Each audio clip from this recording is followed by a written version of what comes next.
So today we're going to go ahead and create an EC2 Linux instance, and we're going to connect to it and learn Linux, right? So we're going to run most of these commands, but I'm going to give you the most important ones to know and to run. And those are the most important ones that we're going to create, okay?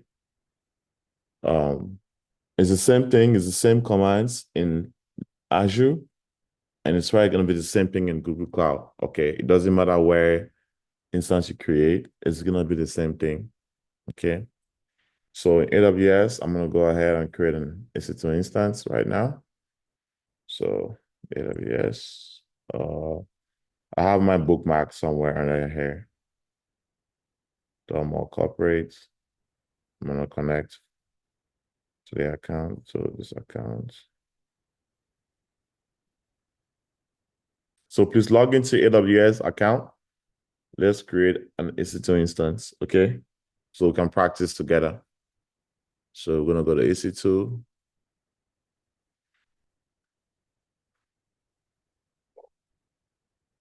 So everyone go ahead and create an EC2 instance and call it my dash Linux dash server. Okay, everyone create that. Okay, Amazon Linux, leave default size. Choose your key pair that you created a long time ago. Make sure it's assigned auto IP and launch instance. By now, you should know how to create an EC2 instance, right? So we need that EC2 instance. In Azure, it's going to be like this. Logging into Azure.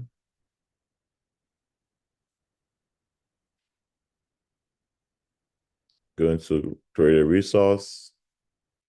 Virtual machine create.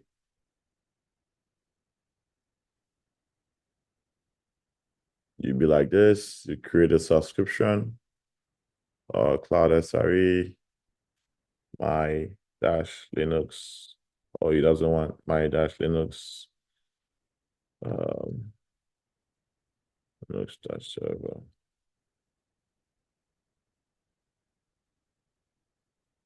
And then here you're gonna choose Red Hat Enterprise 8.10, 8.1, and like that. Your key pair name, use existing key pair, your first key pair, choose the ports you want to allow, review and create,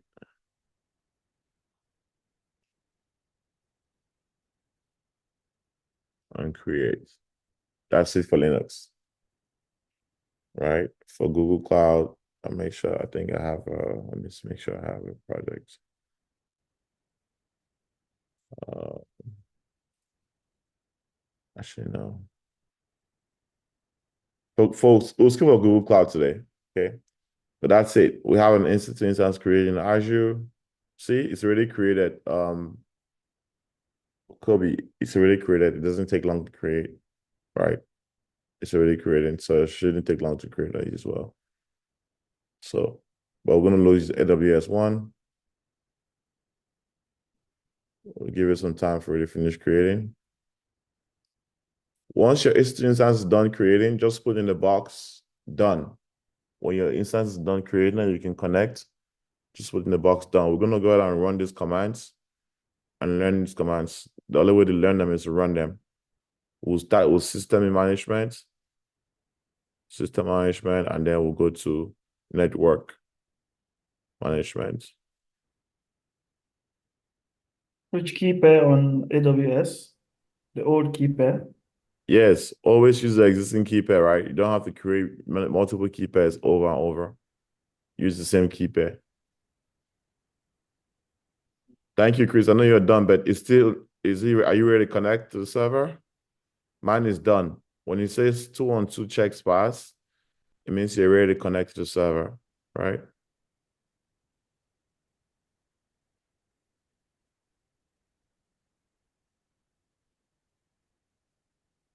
Okay, so we're gonna create a Linux Institute instance. We're gonna connect to it, and we're gonna run this Linux commands here.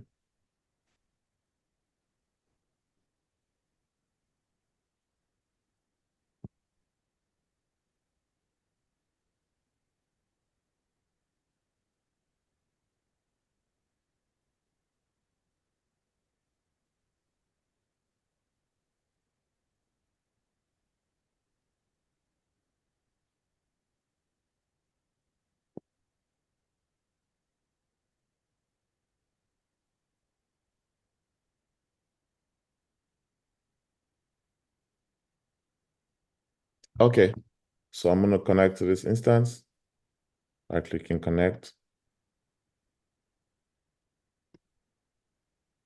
So connect to the Institute instance, connect. Instance connects. Using the browser, I'm gonna connect to it.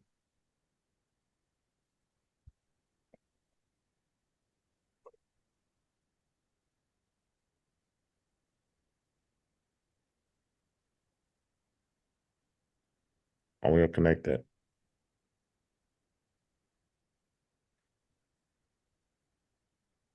Please let me know when everyone is connected to the instance. It looks like this.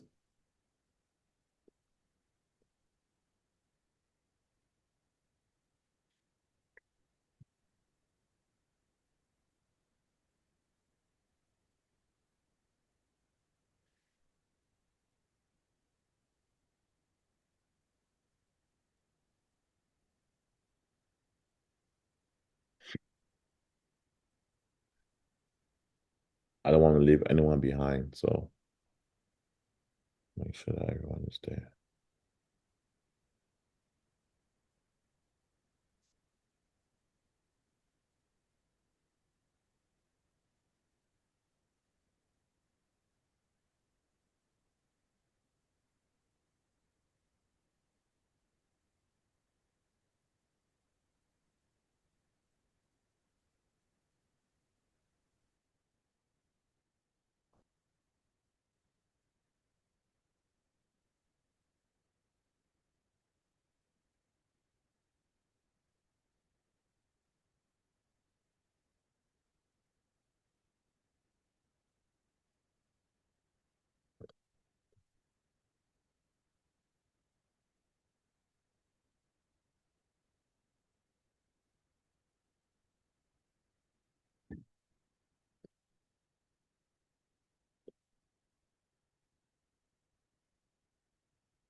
Okay, so we're gonna begin. Make sure everyone's there. Okay, cool. Connected. We're gonna begin with system management. So we know that a computer is a system, right? So the computer has a system, it has memory, it has CPU, it has storage. So everything that has to do with CPU, this is under processes. Everything that has to do with system is under here. Everything that has to do with network is under here. All the hardware information is under here. All the um, directories information is under here, right? Um, but now, while we're doing this, I will give you the top 10, top 20 commands. That is very important. And I'd like you to write those commands down on the corner. So let's begin first with the system. This is about the system information. Okay. The first one is uname-r. It shows the system information via the uname command. So I'll just be scrolling back and forth like this. Let me see. I can bring this like this here. I'll bring this here and I'll bring my browser.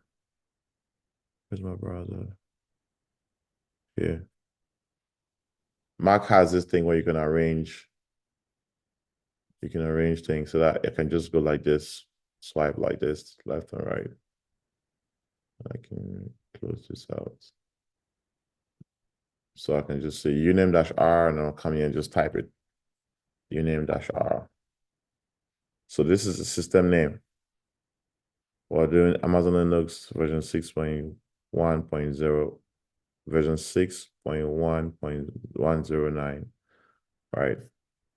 Then uname-a is the kernel release information about the operating system. Uname-a, it's more longer, more detail.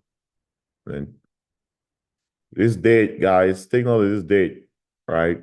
This uses September 10. This day, this is the last day that the system was updated. So with and Amazon Linux, to update the system, you have to write the command yum.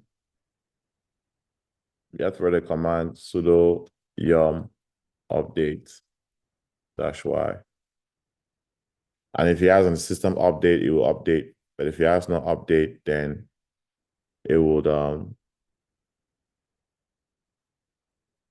show like this, it would end like this. Okay. Then you have uptime. This is a very important command, uptime. This is a very important command because this tells you how long your server has been uptime. You see, this server has been up only for 9 minutes because we just created it, right? It shows you the uptime. It's up for 9 minutes, and that's the local time of the server. Take note, the time of the server differs from the time that you see up here, right? Servers have universal time. Servers are built in use UTC time. What is UTC? UTC time. UTC is universal coordinated time. It's the same as GMT, right? So right now in UTC is 18 minutes past 12 midnight. So this server is currently at past midnight. So it's currently 8, 9, 10, 11, 12, 5 hours ahead of me. I'm in Central Time. Why do all servers in the world use the same time? There's something called NTP. Why do all servers in the world use the same time? All use ETC. All servers in the world use UTC time. Why? Anybody want to take a wild guess?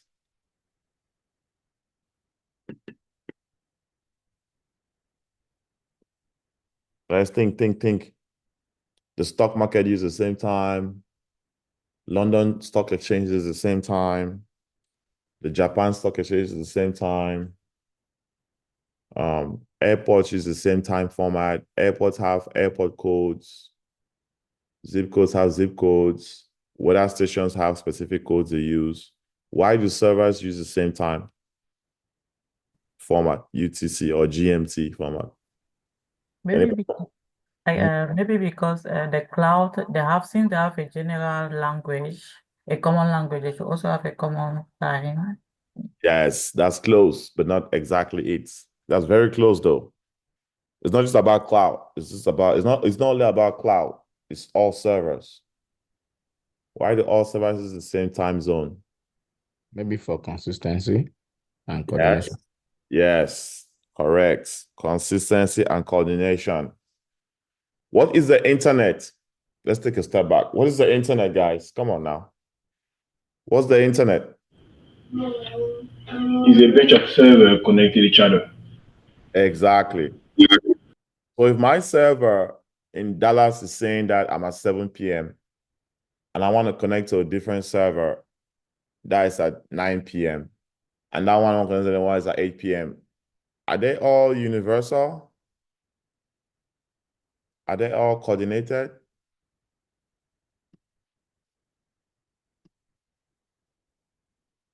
Hello. Guys, Yes. it's interactive class. So Yes. if you have your application on a server,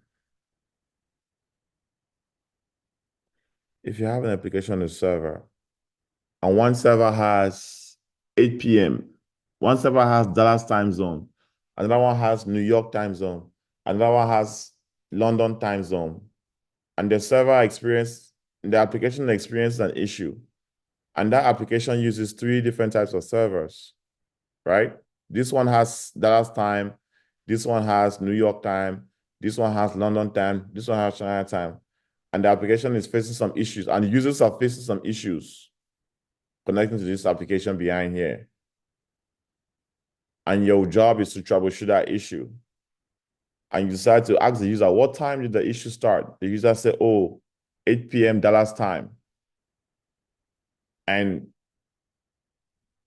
this server is in Dallas time, this one is in London time, UK time. So how are you able to go and look at the logs and determine 8 p.m. Dallas time on all of them when they all have different time zones? Are you able to figure that out? Yes. Yes? How will you figure it out? You go to the UTC time and then switch back to or basically convert it to the actual time zone. No, Chris, this server. You just look at the time. No. What specific time that server is? No, this server has Dallas time zone, which is Central time zone. This server has Eastern time zone. This server has British time zone, BST, sorry. And this server has China time zone, CHST. So China Standard Time, British Standard Time, Eastern Standard Time, and Dallas Standard Time. But your user is saying that they experience the issue at 8 p.m. So 8 p.m., which time zone? No, so you just look at whichever time zone they're in, and then you can convert for each one of the other servers. Thank you. So if they say that 8 p.m. Eastern time, what does that mean? It's 7 p.m. in Dallas time. And you have to take 7 p.m. Dallas time. What is 7 p.m. Dallas time in UK time? It's 2 a.m. UK time. 2 a.m. UK time will be what time in China? 2 a.m. UK time will be 9 a.m. the following day in China. So you have different times on different servers. That is too much work. So when we build these servers, by default, all the servers come in the unified time zone called UTC, Universal Time Coordinated Time Zone. So when a user says, I experienced the issue at 7 p.m. Central Standard Time, which is Dallas time, when you go into this server, you're not looking at 7 p.m. You're looking at 7 p.m. plus 5, because Central Time plus 5 is UTC time. So you look at the logs, you're looking at 7 p.m. If you run an uptime again, this is the time of that server. 24 minutes past midnight and 24 seconds. Whereas in Dallas, it's 7:24. So you don't have to convert. You don't have to convert. So we all use UTC time. So when you are communicating, you are going to be communicating with the team that, hey, at 0024 UTC time, user experience issue. But when the company is writing the customer, they're using the customer's time zone. They're using the customer, they're still going to say Central Time. But us, the SREs, we're using the word UTC. So please take note of this. UTC is the universal time that all servers in the world use. You have to be coordinated so that we don't experience issues. That's the time zone we use all the time.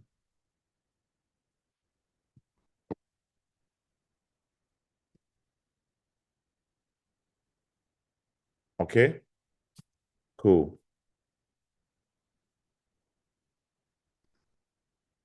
I hope that's clear.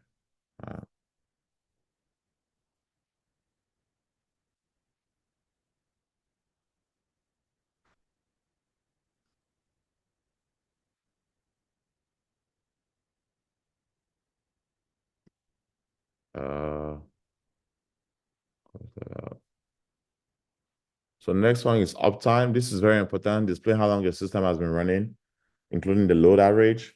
You want to always know, this is we're gonna determine if our server, right? If there's load, I'm the only one on the server right now, so there's no load on the server. So you see what load is on the server. So this is an important one, right? That's one of the important ones, one of the top, one of the 20, the uptime. So host name, if you don't know the host name of your system, you want to check the host name, you type the host name command, very straightforward. So that's the host name of the server. The host name is simply a name, a technical name of the server. So I know you created a name and call it my Linux server, but this is an internal name of the server that another server. So if this server wants to talk to another server, if this server is talking to another server, this is the name it will use to communicate to the next server. This IP, this private IP address, the internal, right? So if this server wanted to talk to, the next server here, it will use this name to talk to the server. So that's a private host name. So this name will like, okay, I understand, because he has a private IP address and this guy has a private IP address, so we'll use this internal name to talk to each other. So if you want to know what name he's using, that's a command to run to find out the host name. Okay. Hostname -I shows the IP address of the system, to be very specific. So hostname -I. That's the private IP address of this server, right? Private IP, not public IP. 172.31.46.15 is a private IP. If you can also check here, you see as well, that's a private IP as well here. But on the job, guys, you may not have access to this console, right? They might not have to give you console access. You may only have access to the server like this. So this is connecting to the server from the back end. This is what it means by back end. When you see this black screen like this, right? You're on the terminal. So you may not have the ability to see things like this on a nice GUI. So you might need to use commands to run them in the back end to see these things like this. Okay.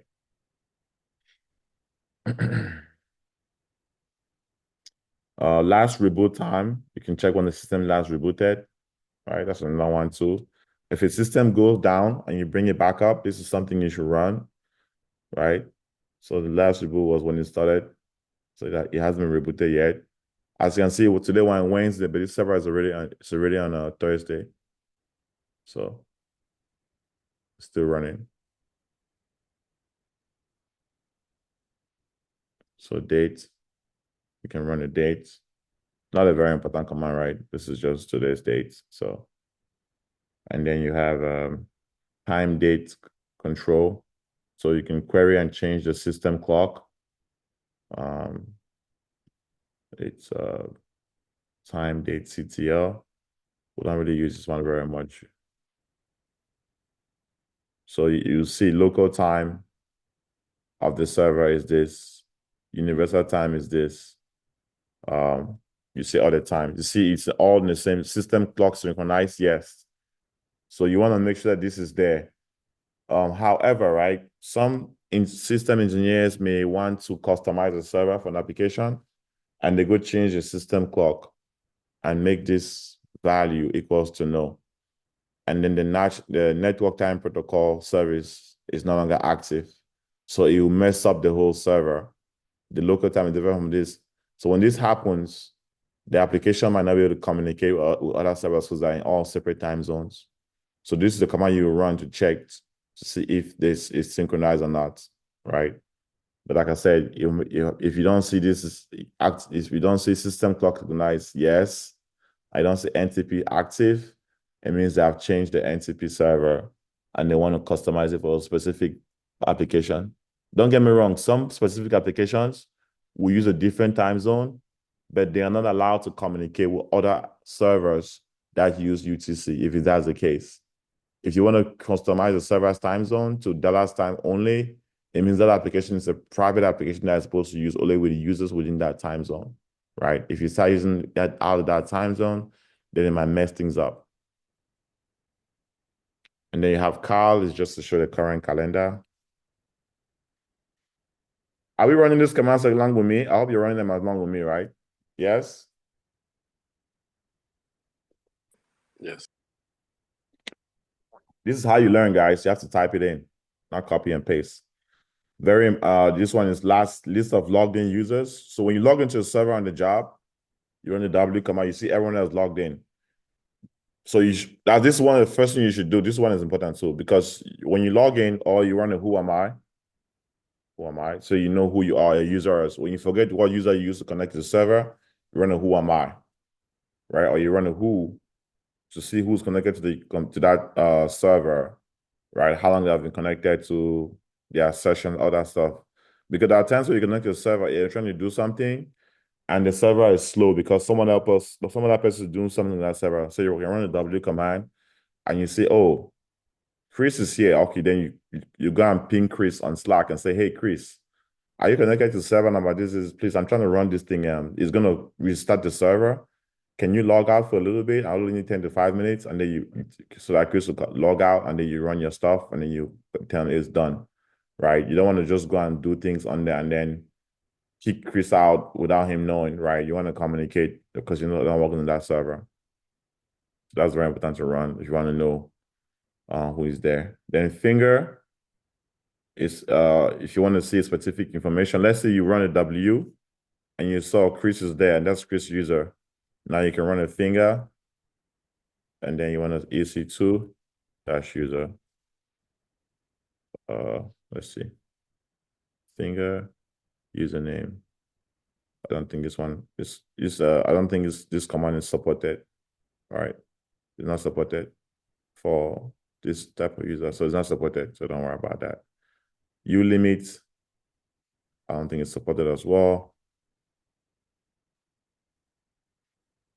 So it's unlimited. Shutdown. So this is to shut down a system. If you want to schedule a system shutdown, you can put shutdown then the hours and minutes here. So we know that if you want to clear your screen, you type clear. Clear, CLEAR, enter. And then you can type uptime. Unless you want to schedule a shutdown with this server, you do a shutdown. If you want to schedule, say, shutdown at the, since you know that it's using UTC time, so 8 p.m. UTC, sorry, 8 p.m. Dallas time would be 2 a.m. UTC, right? So you say shutdown 2 a.m., which is 00, right?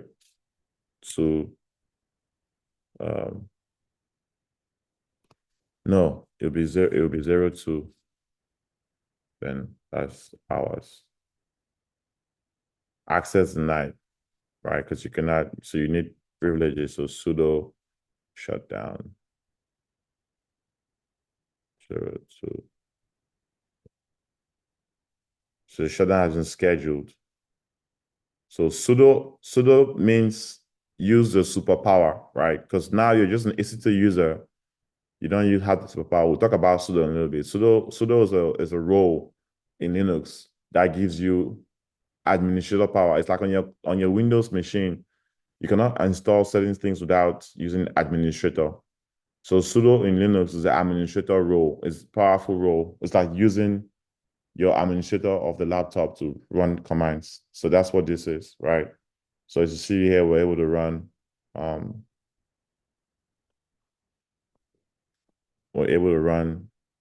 this command using shutdown. So it means shutdown is not anyone allowed to shut down the laptop, right? This system, right? So but you see, was able to schedule.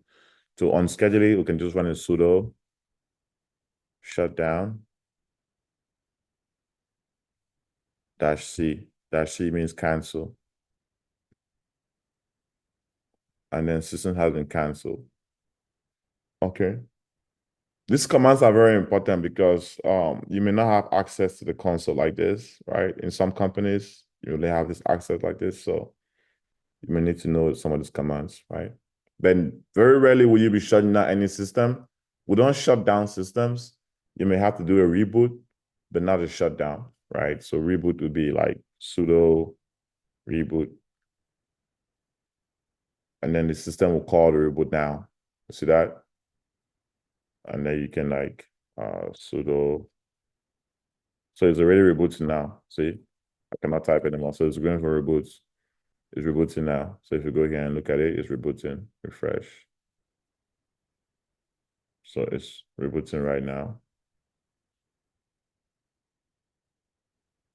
It will take a while to reboot. It will show you running, but it's rebooting, right? Because you cannot connect to it right here. So I'll close that and then I'm gonna connect again. Any questions so far as we're doing this? People are very quiet. Are you guys understanding the command? Are you guys learning what's happening? Is this useful? Is this helpful? Are you getting anything? It's okay for me. When it comes back up, you run the uptime again.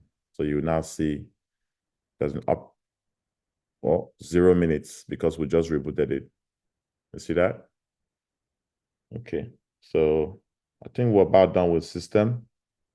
Let's instead of networking, let's run networking a little bit. So imagine you're connected to the system or there's application running that system, and you want to list the IP addresses and network interface in that system.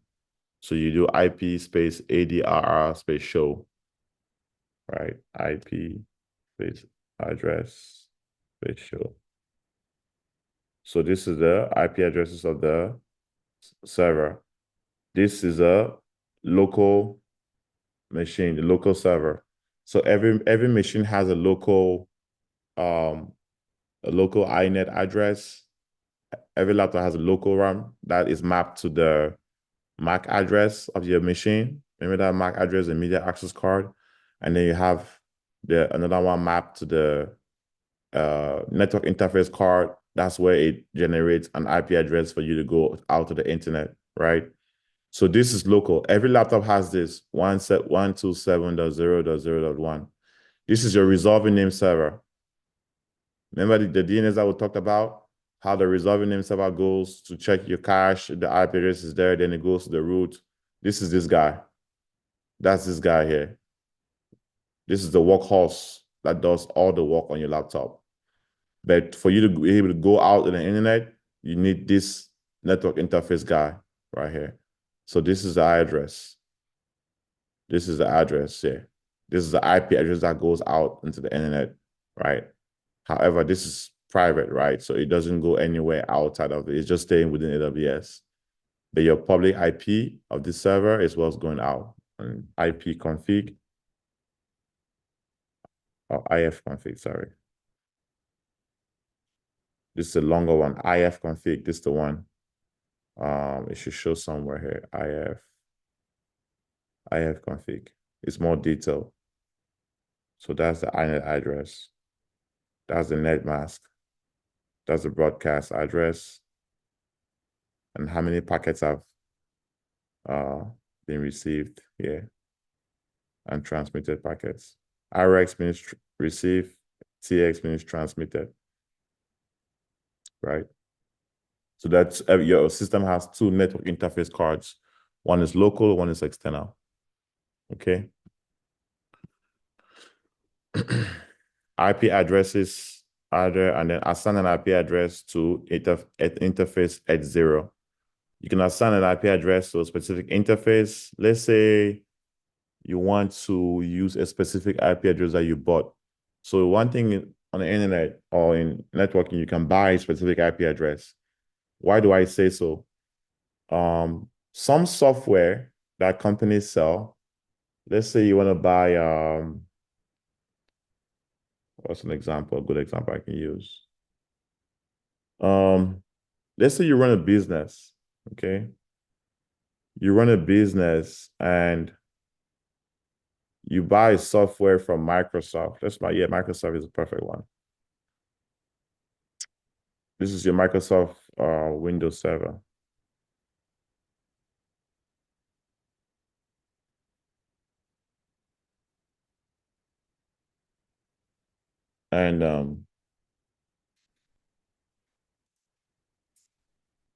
And this Microsoft Windows server you bought from Microsoft, and Microsoft sold you a license. Microsoft Corporation sold you a license, right? sold license. And your license is gonna be 2 years. It's a 2-year license, 2 years license. And so when they say that license, it's a license to use a software, right?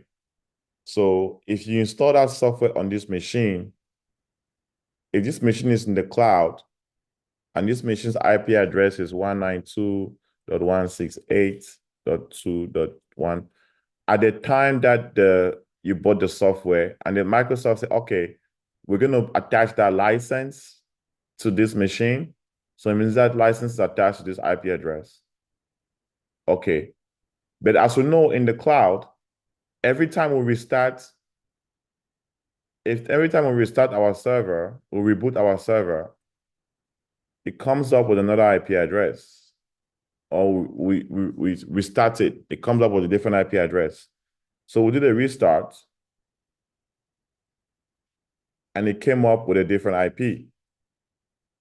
When it came up, why does it come up with a different IP? And I'll explain.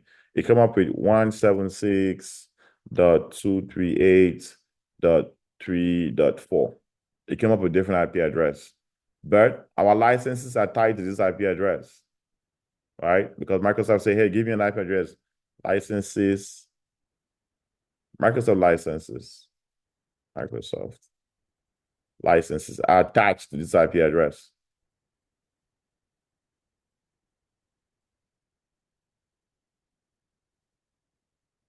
Are attached here, right?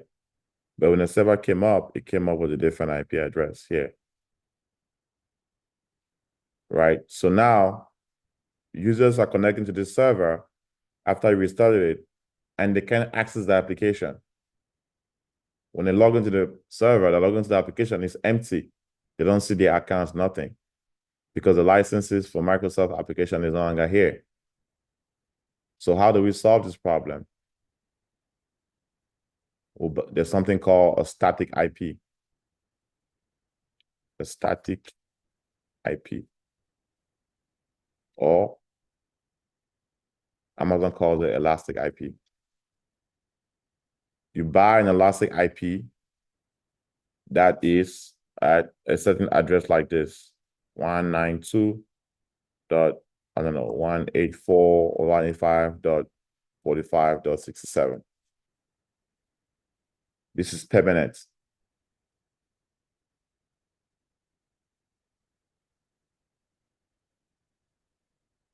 And you take this IP address, permanent IP address, and you attach it to this server. So this IP address is for this machine, and you attach this.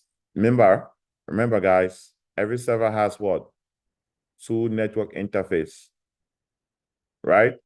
Every server has 2 network interface. So the default IP address for this server is this.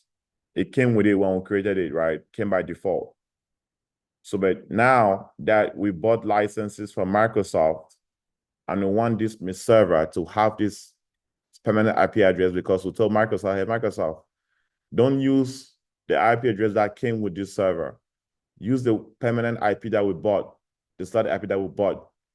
And because we're going to take this IP address and attach it to our Ethernet X0, because this is the local one, right? This is the local one, not this one. Ethernet X0, want to attach it to this. Go ahead and attach our licenses to this IP. So every time we restart our server, because this IP address is attached to our network interface card, right? Our licenses will always be attached to the application server. And so users will be able to connect. So when we do the restart, it changed the IP to 176.283, but because this IP address is burned and is attached to the network interface card, when the server comes up, it will also move the network interface card. It was attached to it, and the licenses, even though it restarted, the application will still be here, and the license is still valid.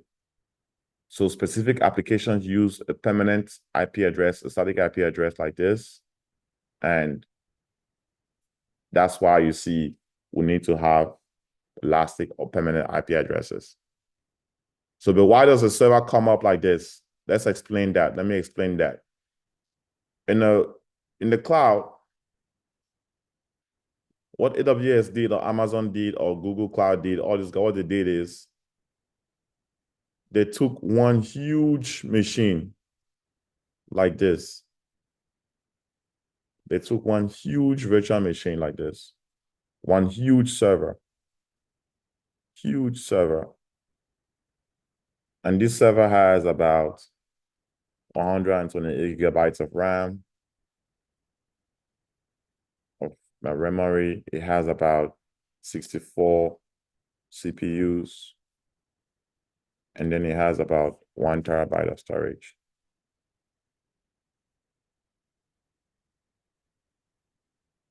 How do they make money? What does AWS do? They take this huge server and they share it. How do they do so? They use a technology. They use a technology called Hyper-V. Hyper virtualization. The software behind this is the Zen hypervisor. This hypervisor makes this machine virtualized such that you can have guest operating systems. So you can have Windows. So let's just say this machine is a Linux machine. That is the base operating system. Base operating system is Linux, okay? The base operating system here is equal to Linux.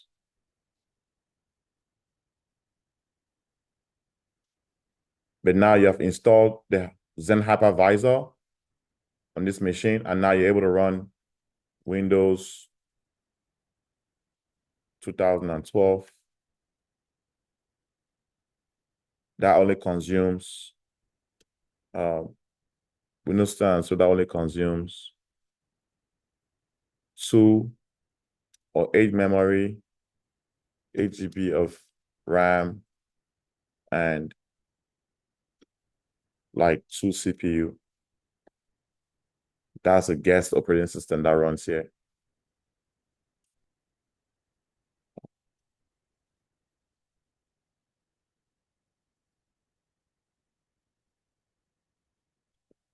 Like that.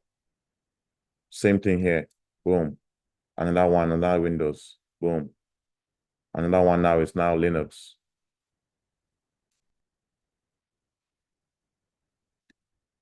Like that. Amazon Linux. Boom. Another one is Ubuntu.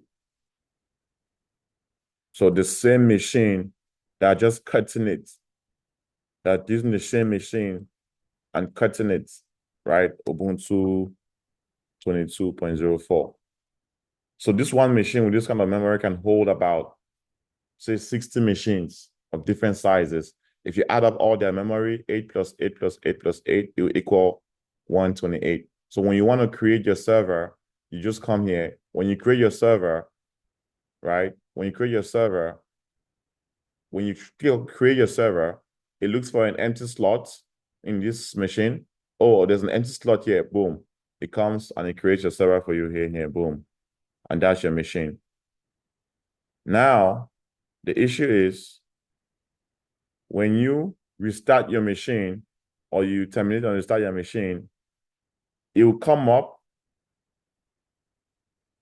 It will come up on a different host. This is a host. This big block is a host. And they have guest operating systems in here. When you reset your server, just do a restart. Instead of coming back here, it will come up in a new slot. When it comes up in a new slot, that's what it has a new IP address because it's running a different host. That's the reason why it comes up with a new IP address and not the same IP address. Because when you do a reboot, you're doing a restart to that server. So instead of Amazon rebooting that server, it just removes it from there and puts it in a new host. And when it comes up on a new host, it comes up with a new IP address because it acquires the IP address of the location of where the host is. So if your host is in North Virginia, in Hendon, Virginia, and your zip codes there are 77106. Your IP address will have a certain first two characters. The 192.168.16 will be the same. If it comes up in a different zip code now, that is 85102. If the zip code in that area is 175 or 176.238, then you have a different IP address. So all the IP addresses on this EC2 instances are acquired based on where this host is located. Because when you do a reboot, while rebooting your server, another person may have created an EC2 instance. So they just take your spot. It's like parking lots. As soon as you move your car, someone takes your space. So you want to come back to Walmart, there's no parking lot. So you can't park in another place. And you park in another place, you have a different IP address. So that's what happens. That's how Amazon makes money. That's how all these cloud companies make money. They buy these huge machines for $30,000. They install a Zen hypervisor on it. And then they use that one machine to cut many small guest operating systems. These are all guests. They're not here. And the host is permanent. These are all guests. That's why when one user here is making too much noise, it will affect everyone on this host. That's what's called noise neighbors. So that's how they make money. Any questions on this before we proceed? This is called virtualization.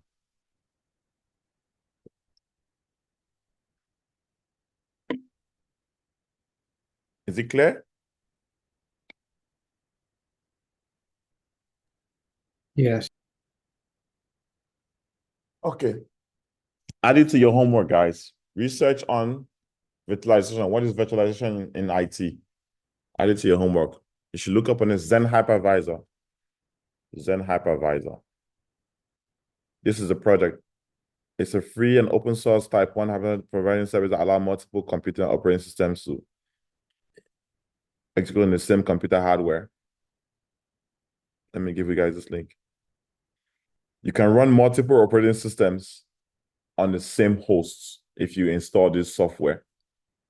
Similar, if you want to do it on your own, you should check out VirtualBox.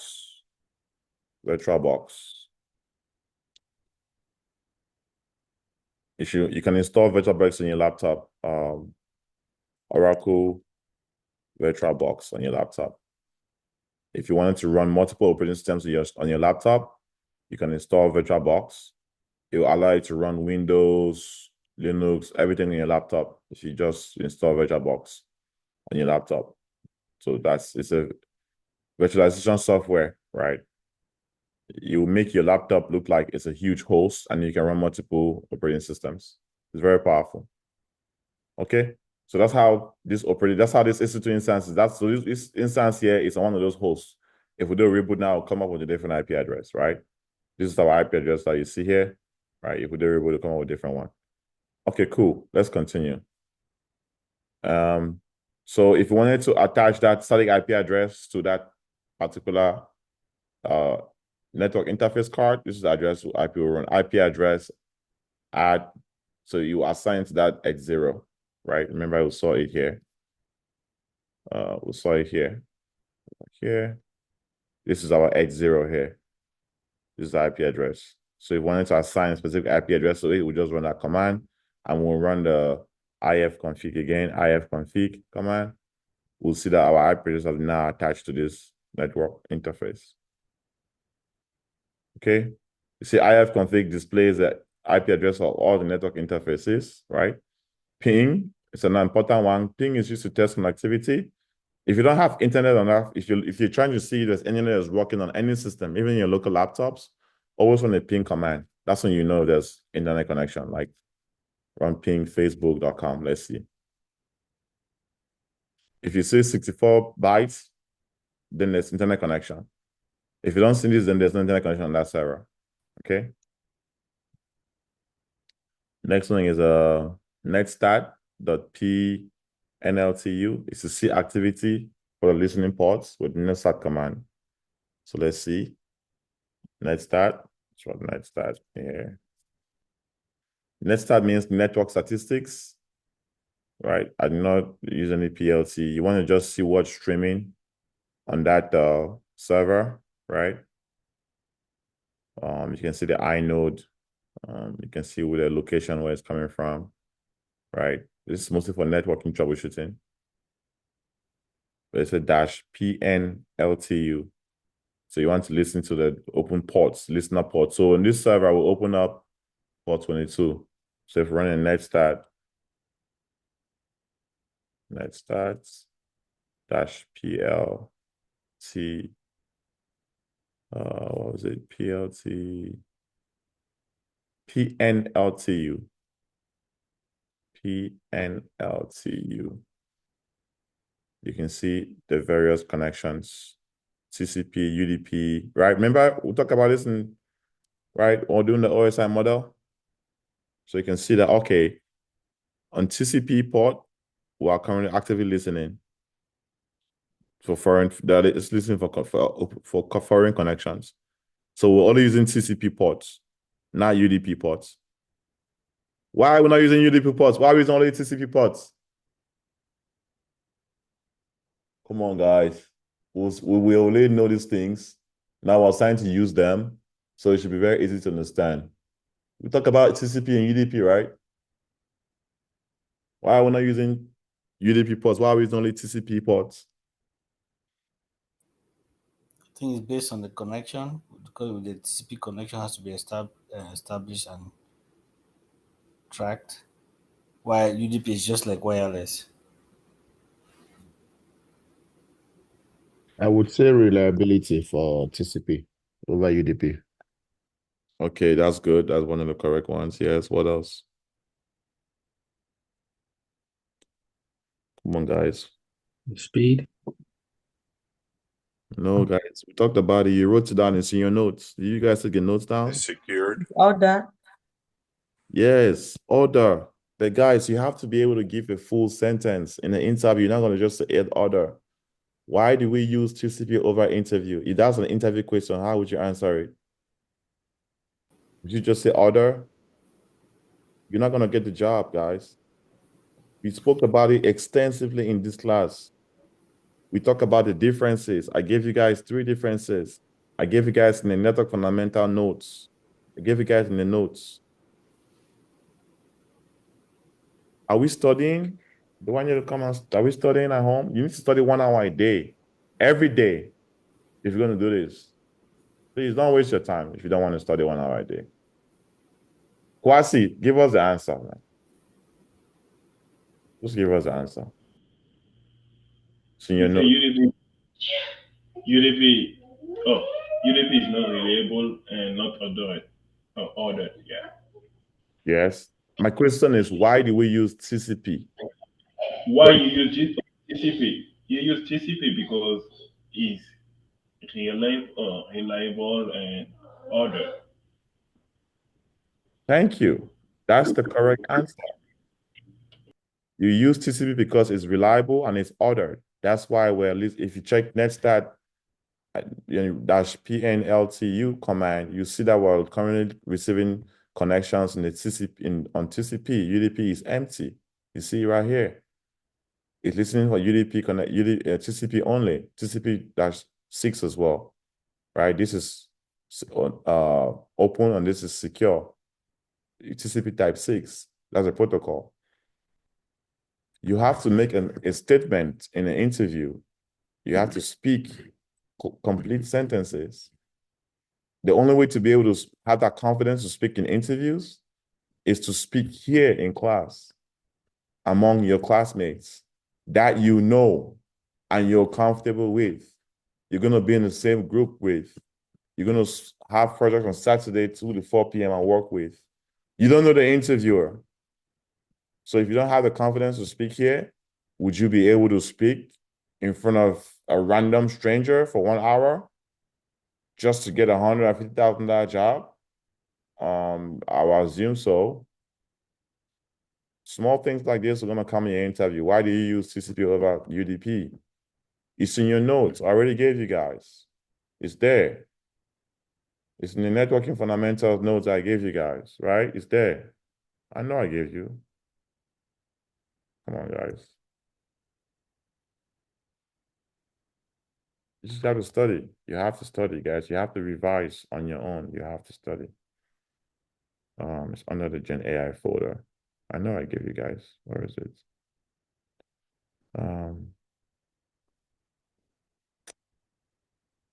Yes, I gave the network fundamental notes, right? Oh, I'm gonna just search for it like this.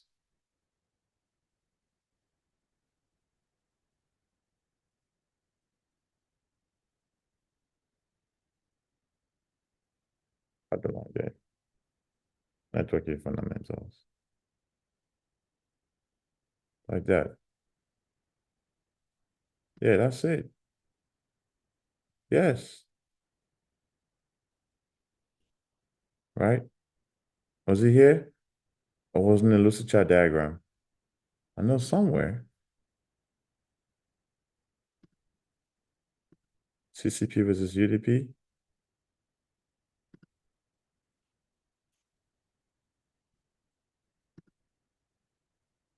Homework. Homework. What's the difference between CCP and UDP? Homework. Add it to your homework, guys.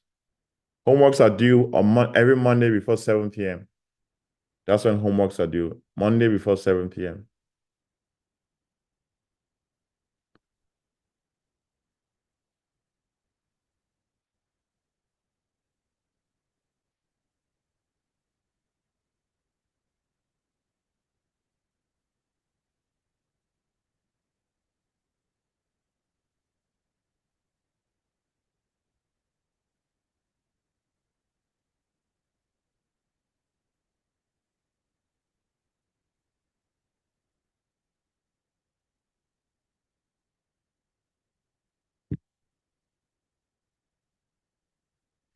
Okay. What time is it? 8:03. We'll take a break in 7 minutes. So yeah, I thought I gave you guys that notes. I have more notes, right? Let's see here. I think I have more notes. AWS underscore VPC. I think I have more notes in cloud computing notes. Do you guys prefer notes or you prefer we do it like hands-on live stuff in class? What do you guys prefer? Let me see. Both. Because I feel like okay, I can give you guys a note. I feel like you only gonna learn by doing it in class. I don't okay, I'm sorry. I don't trust that people go home and study the notes. Maybe that's just me, right?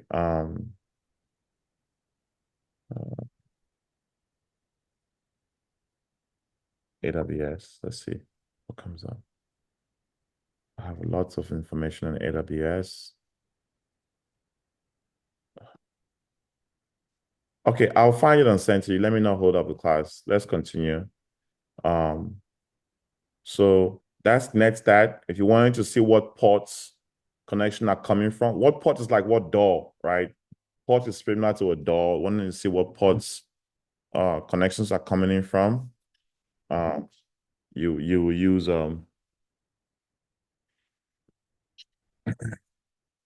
you will use this command.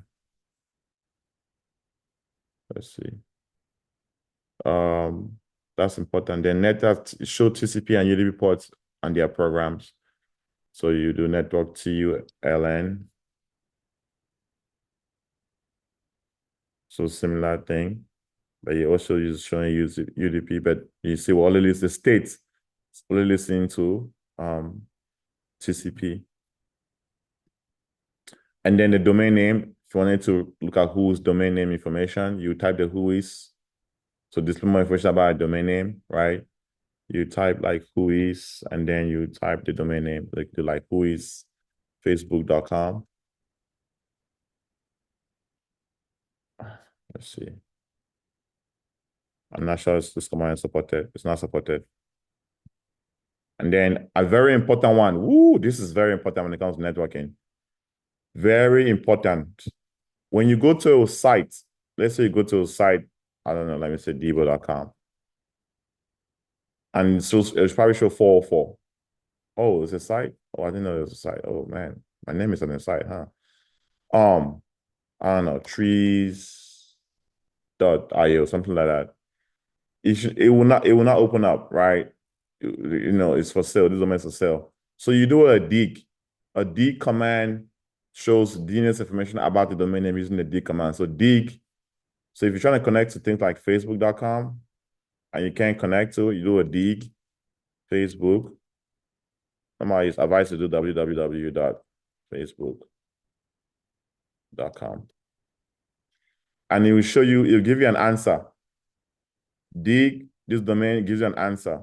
Look at it, this is the answer. It will show you the query. So you have one query and you have two answers. The authority is 0. They will not have the authority. So right here, star-mini-cl facebook.com, right? CNAME, it's an A record. That's the IP address for facebook.com. It will show you the server that is making the request to connect to Facebook servers. Servers talk to each other using what protocol? Servers talk to each other using what protocol? Private IP. Yes, private IP over what protocol? UDP, thank you. UDP, thank you. I just gave you guys an answer to your homework. The differences between TCP and UDP. It's very important, guys. It's very important. Senior cloud SREs need to know that stuff, man. You need to, because you're going to be troubleshooting servers. You need to be a server expert. You need to know that stuff. I cannot emphasize how important those fundamentals that I gave you guys, the OSI model, client-server relationship, you need to know that stuff to maximum expertise. It's basic. And trust me, guys, that may be your interview question. Because your resume is so packed, your resume is so good, they don't even want to ask you questions about your resume. They want to just ask you these basics. Explain the OSI model. Explain what happens when you type Amazon.com in a browser. Explain what happened. That's your interview right there. So it's important to know those things, guys. Don't just ignore it. Don't ignore it. Please learn that stuff. It's important. Learn that stuff, guys. It's important. Okay. The dig command gives you a lot of information that you need to know to troubleshoot the system. The original commands were only for troubleshooting, right? Oh, I cannot connect to my account on geico.com. You come here when you dig. www.geico.com. And you see this information. Okay, dig, double, this is the answer. Okay, answer geico.com. That's the internal name of the server. Okay, it's a CNAME. That's the IP address of that geico.com. This is our server. This is our server that would make the request from UDP. So our server is able to talk to geico.com on this date. And this is a message size we receive. So our server is able to talk to geico.com server when we made a request. So why would a client not able to talk to geico.com? Now we've really limited one side of the issue. The dig is working. So now that the dig is working, it means our server, which is this IP address, was able to talk to the geico.com server, which is this address, and this is the IP, over UDP connection. So it's UDP. So if a client is not able to connect to the geico.com server, what is that? Is that UDP or TCP UDP? Or TCP TCP? TCP UDP. TCP. Can you come again, please? I'm happy. Let's go to the board. Server. A server has how many IP addresses? 2. What on what? Public and private. Okay, cool. This is our server. This is Debo-Linux-server. Let me copy the IP addresses. I'm happy we're doing this. This is I guess we're gonna keep doing this until it sticks, but it's important that we know it. If we don't know anything, then I guess this will be the only thing relevant. We're a little bit falling behind, so we have to start pushing forward with the main thing, but you need to know the fundamental. This is the private IP. Okay. Diagram. Private IP. Okay. So private IP is what? UDP. Oh, okay. And public IP is what? TCP. TCP. Okay. And then you have another server. You have the same server here on the side. This is Geico server. It's not my server, it's Geico. Geico server. And Geico's IP is what? This is the IP.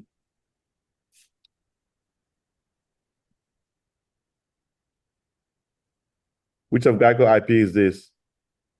Public or private?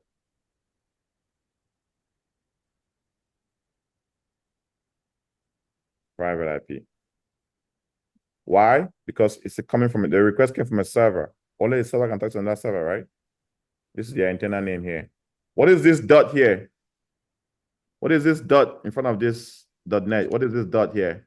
The The root. The roots. You see that? It's right here too. Geico.com dots. The roots. Ah, it's not making sense. Okay. The roots. So I'm gonna copy all of this information here and bring here for Geico. And I'm gonna expand it out. Okay. This is a server, and let's look for Chris. This is a client. Chris, let's say it's using Geico Mobile on his phone. So he's a client, right? Chris is the client. Over which medium this our server run a dig command to this server. When you run a dig command, a dig, what protocol did they use to connect when I run a dig?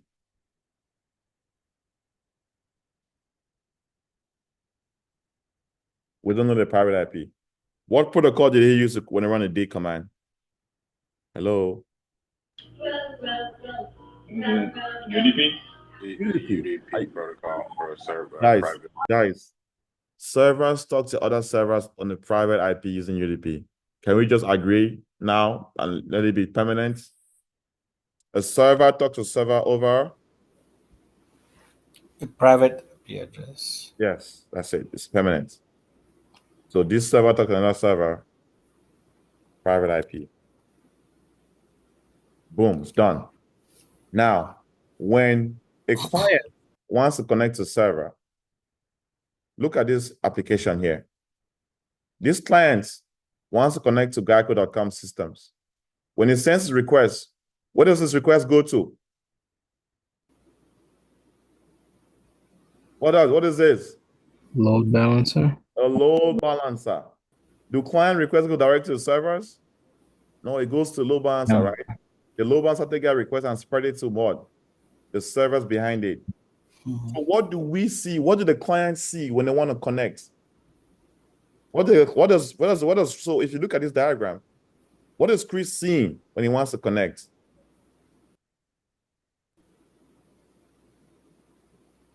Geico.com. Yeah. That's all he sees, right? He sees Geico.com. Yes, Geico.com. He just goes to Geico.com. And behind Geico.com, what do you have? Behind Geico.com, what do you have? You have this load balancer name. And then this load balancer name, behind it, you have this IP address name. Avalamba said it's funny. This C name is a friendly name. The user, the client is connected to Geico.com, and Geico.com they're using the load balancer, which is the load balancer, and route it to the IP address behind it. Okay. This client sends the request to connect to Geico.com, and this Geico.com load balancer. And right, Geico.com is sending to any of these servers behind here. So this client doesn't know any specific IP address of any specific server here. He doesn't know. We don't know. But our server, when we run a D command, because we are connected to that machine over a private IP address, we have a private IP address. He has a private IP address. We can talk to each other.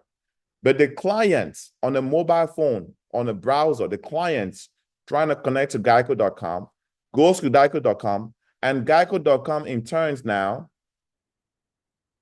takes it and sends his request to load balancer, and this load balancer sends it to any number of servers behind the scenes that we don't see, we don't know.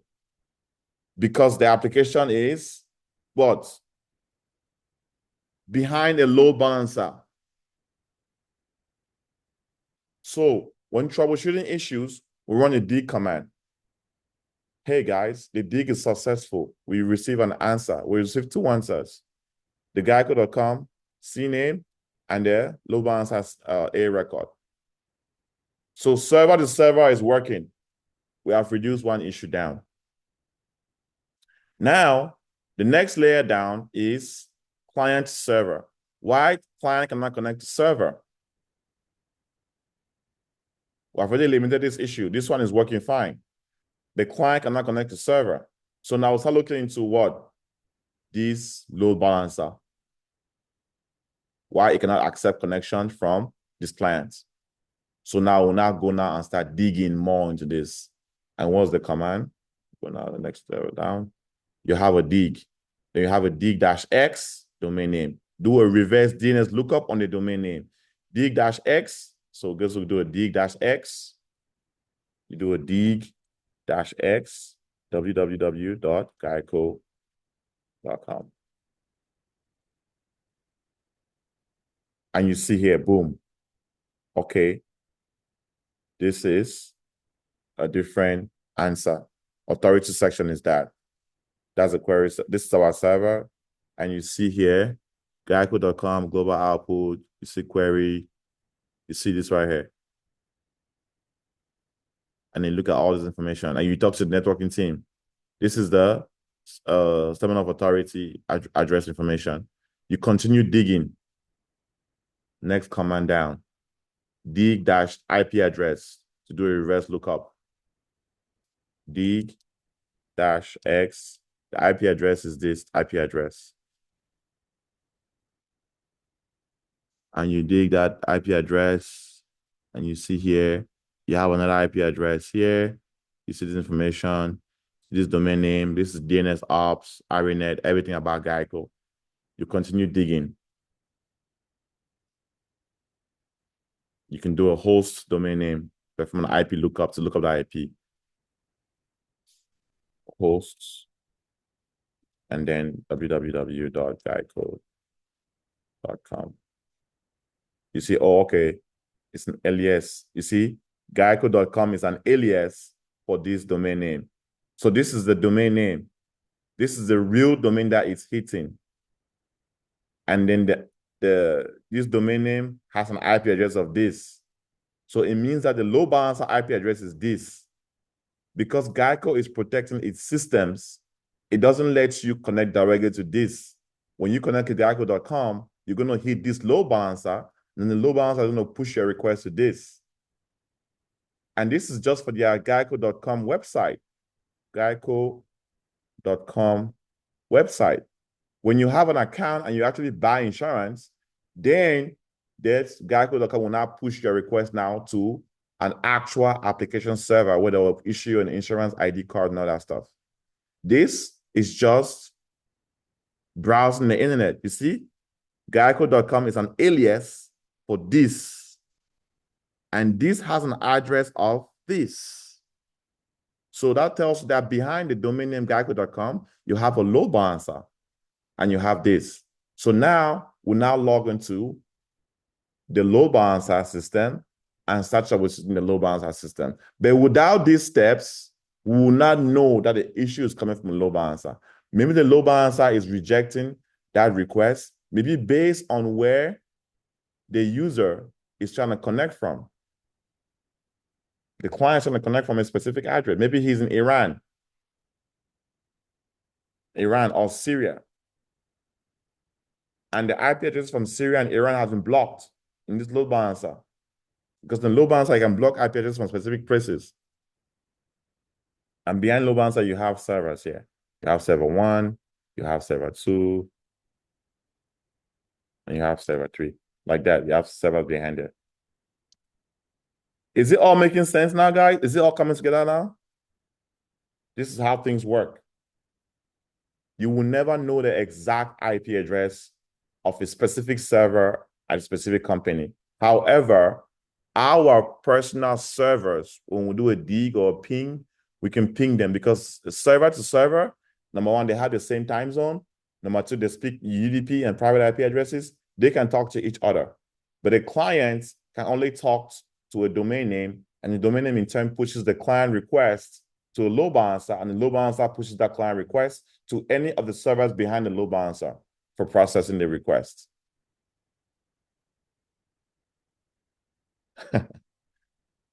Talk to me, guys. What do you guys think? Idienta, are you guys understanding this thing? It's very... I'm a little bit confused now that you explained how the client connects to It's TCP. the load balancer and the servers behind the load balancer. It got me confused with the DNS resolution. So where does the DNS resolution comes into this? Yeah, when you connect to Google.com, DNS resolution occurs. Okay. Yes. DNS occurs. Let's go back to our diagram here. When you make a request to connect to Geico.com, DNS resolution occurs. DNS resolution occurs to open up Geico.com. But what happens is, while Geico.com is opening up, Geico.com is behind, is in front of this load balancer right here.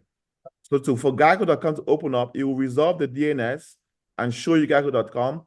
But now, after that DNS resolution is done, it now sends your request now to one of these servers. That's how you're able to see Geico.com. Is that clear? Yes. DNS resolution occurs to land you on one of these pages. After DNS resolution happens, it goes to a root. Right, you see here, right here, right? Right here. Geico.com. Where is it? Dots. Right here. Geico.com dots. So when you connect to Geico.com, it goes to Geico.com dot, which is the root, goes to the top level domain, and then it gets the IP address and then comes. So it goes to all these processes. It goes to Geico.com first, the CNAME load balancer, and then from the load balancer, it lands you on this IP address back here. But this IP address is the IP address of the load balancer behind the scenes that it lands you on. And then the load balancer will now take you and land your request here. So the DNS resolution process works with the load balancer. If the domain name is behind the load balancer, it works together at the same time. Is that clearer now? Yes, thank you. Are you sure? Guys, is that clearer now? When you push your request from a client to connect to a Geico.com server, if that domain name is behind a load balancer, the DNS resolution will occur. But when it's done, instead of retaining you the IP address like that, for you to connect to the IP address, no, it doesn't return the IP address. It takes your request and sends to the load balancer, and the load balancer lands on the server. You don't get back an IP address. It's your domain name is attached to a load balancer. The only time that it will come back to you is when the domain name is not attached to any load balancer. It's just a simple domain name. For example, let me do a dig on my domain name. dig-x www.active-skygate.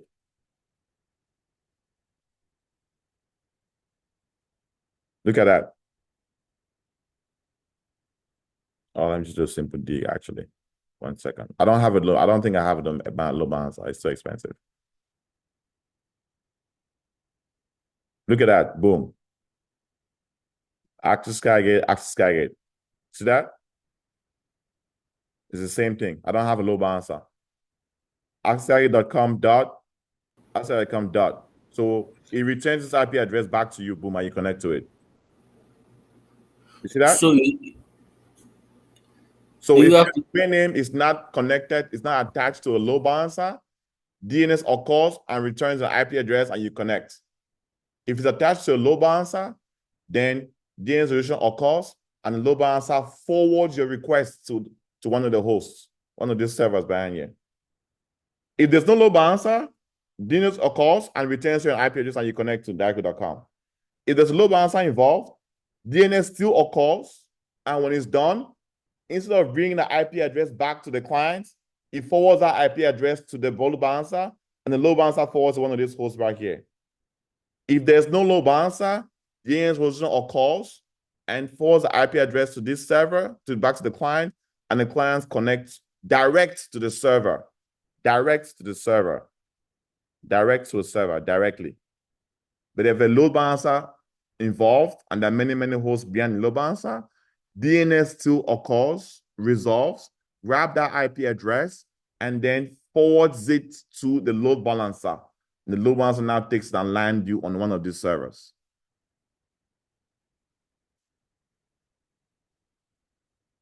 It makes more sense because companies don't know where the request is coming from. You could be a hacker. You could be a harmful person. You could be sending us malware, malicious requests. So the load balancer is there to protect our servers behind for any kind of thing that's coming. The load balancer is resilient enough. If it sees any bad traffic, it can reject it. The reason why Peace may not be able to connect is because it's in a different country. I work for an insurance company, financial company. When I was in Thailand, I couldn't connect to the insurance company domain name because I'm in a non-operating country. That's why we have VPN connections. So when I'm trying to connect to Geico.com from Thailand, I cannot connect. It's because Thailand has been blocked as a non-operating region. So we have to ask the user the question, where are you located? Are you trying to connect from your laptop or are you trying to connect from the mobile phone? Because we are running a D command and our servers can talk to Geico.com server, but you cannot connect. Is it clearer now how these things work? Yeah, I know it's interesting, guys. It's interesting. That's how I went with the networking part. This is one of the most, this networking piece here is one of the most important ones that you have to understand, right? Like I said, we're not, our main job is to make sure systems are up and running without going down. And the only way a system can stay up and running without going down is when the network is up. If the network goes down, system goes down.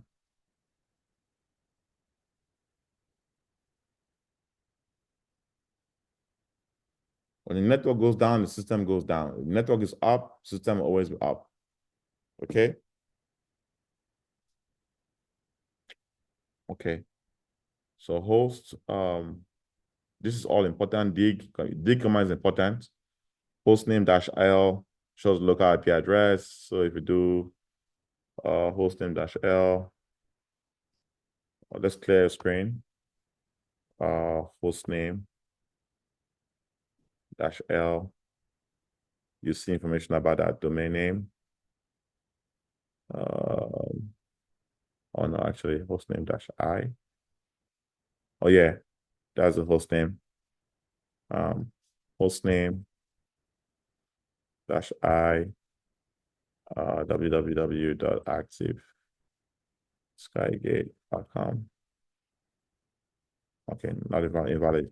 So guys, when someone comes to you, oh, I'm not looking at Geico.com, these are the first commands you run. Okay, you run a dig, you run a host, all these things, right? You do a reverse DNS lookup on that IP address, on that domain name, right? You do a next stat on the port to see what ports you're listening to. You do all these things is very important. NS lookup, right? If it's information about internet domain, so NS lookup, you do like an NS lookup. www.geico.com. You see, this is our server, that's the address. Geico.com is the canonical name. This is the load balancer for Geico.com. That's their load balancer name. You see, I have a dot there. Then that's their address as well. You can try another one for like, and let's look up facebook.com. Facebook.com. And that's it. That's their own name. That's their address right there. You see, they're using IPv6. This is their IPv6, not IPv4. This is IPv4 address. This is IPv6 address. This is the new types of IPs that are coming out. IPv6. This is IPv4. So you can see that Facebook is a little bit advanced, but that's Facebook address right there, right? That's the address right there. Okay. And let's look up google.com. So I think google.com is very secure. They have many domain names. Google is a huge company, so they have many load balancers and names and things behind their scenes, right? Many. You see that they have a different IPv6 address. They got a 1, 2, 3, 4, 5. I have many because Google has billions of requests every second. So, right. And let's look up Instagram.com. It's the same as Facebook because Facebook owns Instagram, right? But different server. So you're going to be similar, right? Facebook owns Instagram, right? Am I correct? Yes. So it'll be similar. It's a different server, but it's similar structure pattern, right? Any questions on this, guys? This is when you're troubleshooting connectivity issues. This is a command you run to gather more information. If your dig is working, if you get all these answers correct, then the server is fine. Again, guys, listen to this. If you run all these commands and you get answers and everything is fine, then this server is working fine. The next step now is to go look at the load balancer, why it's rejecting this guy's connection. And then asking for this guy's IP address and trying to find his IP address in the logs of this server or the load balancer's logs to see if the load balancer is rejecting his connection. He connects to TCP. So you're going to scan the TCP ports, right? You can do a TCP dump, something called TCP dump. TCP dump to dump the logs. You don't have permission to capture on this device. Let's do a sudo TCP dump. And you see, you'll be showing you all these connections. Okay, let's do a TCP dump. Let's Control C. Let's limit it. Let's limit it to a specific size.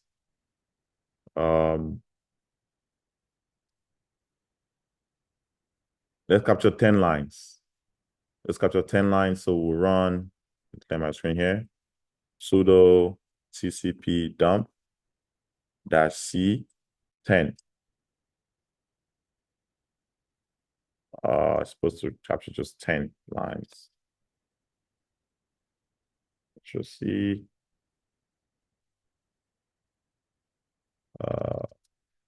Sudo TCP. So another thing, right? Let me show you guys a little secret. When you want to know more about a command, and you can just Google it. Oh, this is an easy way if you're just within Linux, right? TCP dump -help. And it will give you ways to run this command. You can see TCP-C file size. That was a file size. It's supposed to be 10 megabytes, something like that.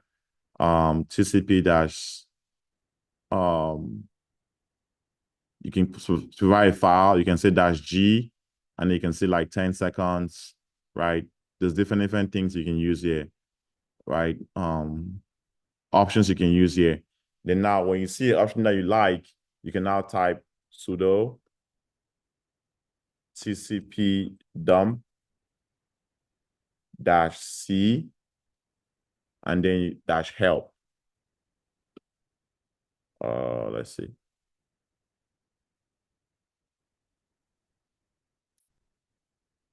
It's a small c. Small c. TCP-help, and then 10. Let's see. That's it, 10 lines. So it was a small C, not capital C. My eyes are getting bad. So that's a small C. So sudo TCP dump -10. You want to list 10 lines, and you run 10 lines. Now, another trick you can do, you can put this in a file. If you don't want to look at it like this, you're going to put it in a file and then send that file to the network team for the network team to analyze these packets for you. Because these are packets. This is communication between the server and the client and everything. So you can do a sudo TCP dump -C 10, and then you put it into a file, and you can call the file network capture -geico.com, something like that. Maybe like geico.txt, and it will put all those 10 packets captured into that file. If you do an ls-ltr, that's the file. If you do a cat network, the packets are in that file. Then I can now take this file now. The way we list files in Linux is they're like this: ls list -list. Fine. That's the file. We just created a file. The packets are in this file. You just email this file to the network team, and they're going to analyze those packets for you. To see what's in this file, you can type a cat network. I did a tab, autocomplete. So the packets in here. So you can see what flags, acknowledgements, window size, options, everything that was coming into these packets. So we can see if the client trying to connect to this geico.com server, his IP address is in there, everything like troubleshooting like that. Like I said again, we are just support engineers. We are level 1 and level 2 supports. Most of you will be level 1 or level 2 support. You're not going to be level 3. Level 3 support is the most difficult task. I'm L3 support. Like, issues go to level 1, and then when level 1 is unable to resolve it, it goes to level 2. Level 2 unable to resolve it, goes to level 3. And level 3 are the people who either designed it or who built it. I'm L3 support. You're mostly going to be L1 support. So all you have to do is capture these packets. That'll just show you how to capture and send to L2, networking team support. But you need to know how to capture packets. That's why I'm teaching you. So this is how you capture a packet. This is a packet capture, right? Again, you're going to run a sudo TCP dump. Let's say you want to capture 100 lines. -C for capture 100 lines. And then you do this, put it into a file. You can call it geico_capture_100.txt. It will run, listen on that networking interface, all the ports coming in for TCP. It's listening on that, it's capturing 100 lines, and very soon it will finish. When it reaches 100, it will finish and generate that file. The file name is called geico_capture100.txt. You email that file to the networking team and say, hey, along with the ticket that you were working on, say, hey, we're troubleshooting some networking issues, and here's the TCP packet capture. Please, can you look into it for me? You send it, boom, done.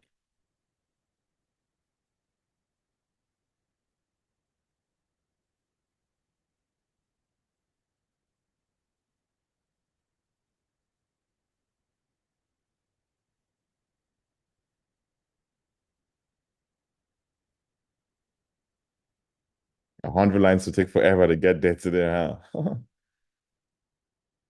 Any questions, guys? Again, you have to practice, right? You just have to practice this stuff. I cannot emphasize enough. Maybe I'll start giving you guys homework now, networking assignments to do. Your networking has to be strong. Your security has to be strong. That's all that people really care about when it comes to SRE. It's networking and security. That's all. That's the most pieces that get you paid. You must know how to capture these packets and all these things.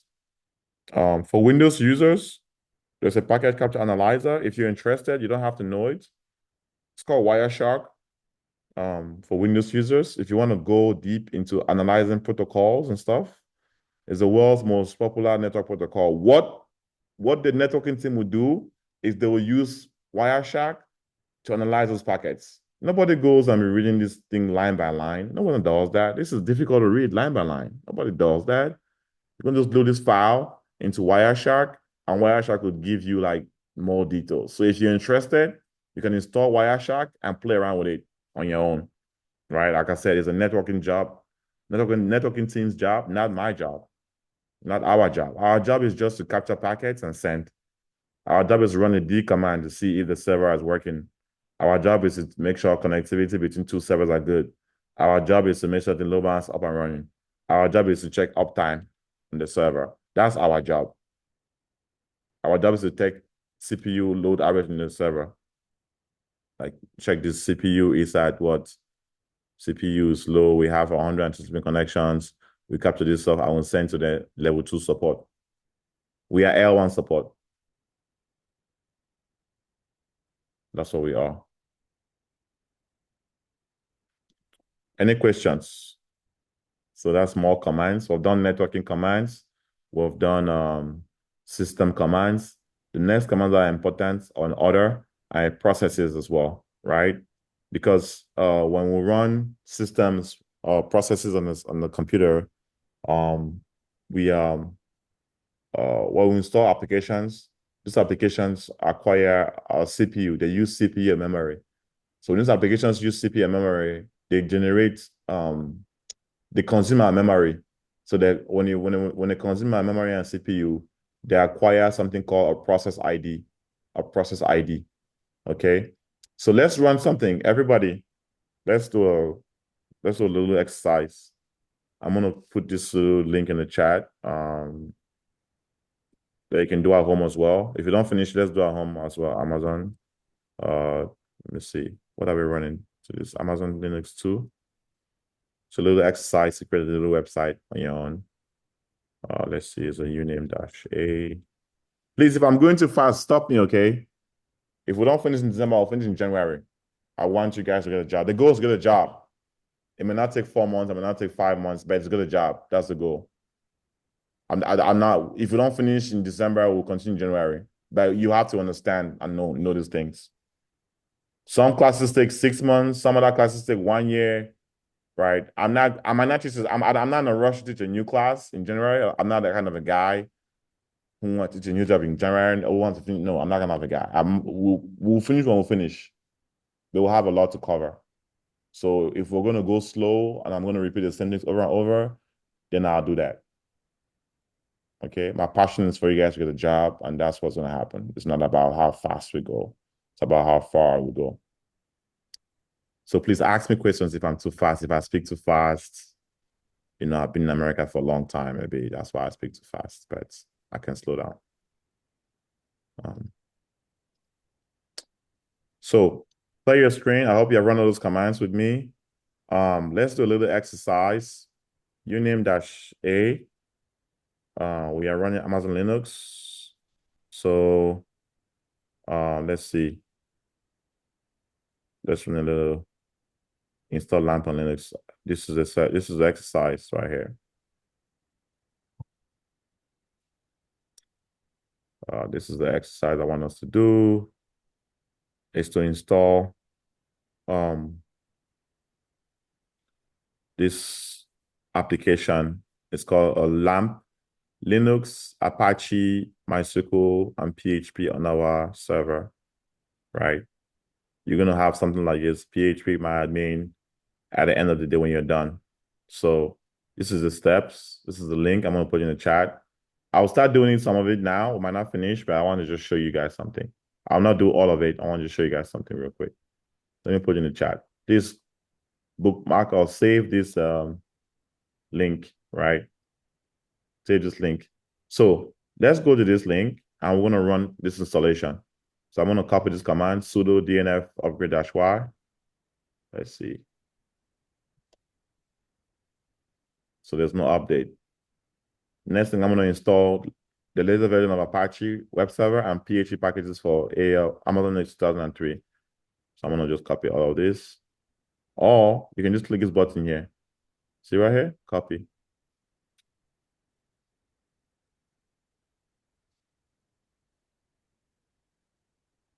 And it's running. So now what we're installing now, we're installing packages. These are called packages.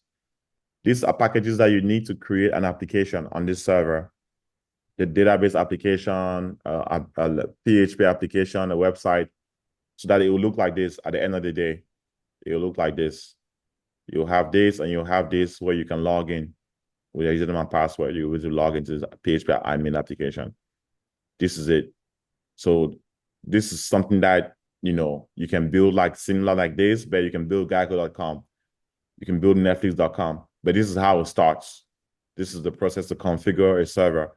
So remember, we'll need infrastructure as a service. We'll make it into a platform. That's what we're doing. We're taking an empty server and we're going to configure it.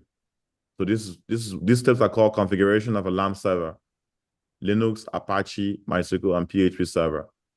So these are the steps. I just pasted that command in there. Right. Next thing is to start the server, to start the service, the Apache web server service. Apache is a web server. So you see this layer here, this is a web layer, right? These are web servers here. So these web servers are run by Apache software, the Apache web server. So the Apache web server runs on this layer. So this is what you need to run an Apache server. This command here. Everything we've installed, Apache, we've installed wget, we've installed PHP, we've installed PHP MySQL, which is a database, we've installed PHP JSON, which is a PHP is used to develop languages, to develop applications. We install PHP, we install PHP development, which is what it's used to build an PHP admin application. Okay? Oh, it's in, Go ahead. sorry, just go ahead. I was asking about sudo. Yes, sudo is a powerful. Under what? You have to run sudo. You have to use sudo. No, the sudo. Under what top is it? Under network? No. The list of commands. No. When I run it, it's giving me a cannot find. No. We are taking a break and running these commands, guys. Okay. We're trying to install an application on this server so that we can go and once we install this application on this server, when we go now back to our commands and we're running these processes commands, we'll be able to see more information. Right now, our server was just empty. If we go to our server and just run these commands, we will not see much information. So I'm trying to install things in the server to create activity on the server so that when we go run these process commands, we'll see process IDs and then we'll learn how to kill a process ID so we can relieve CPU back to the system. Does that make sense?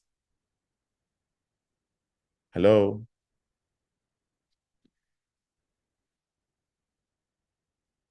Yeah. Okay. So I'm just trying to create an activity on the server so we can, when we run these commands, we'll see more information. We're learning commands today, but for us to be able to see more information about this, server, about, more information about, CPU and stuff, we need to generate activity on the server. So what we're doing now, by creating this system, running these commands, we're going to see more activity. We're going to see the Apache service. The Apache is going to be consuming some CPU. So if we go back to the server, it's done. Well, I've installed all these things on this server, all these packages, all these glibc, kernel, libraries. These are all packages that are used to build information. On the job, when you're gonna do something called a build. I mean, maybe you not do that. That's what DevOps engineers do. A build job. You're gonna build a server. You're gonna configure a server. You may not do it. I don't think you're gonna do it, right? Because you're support engineers. DevOps guys are gonna do it, right?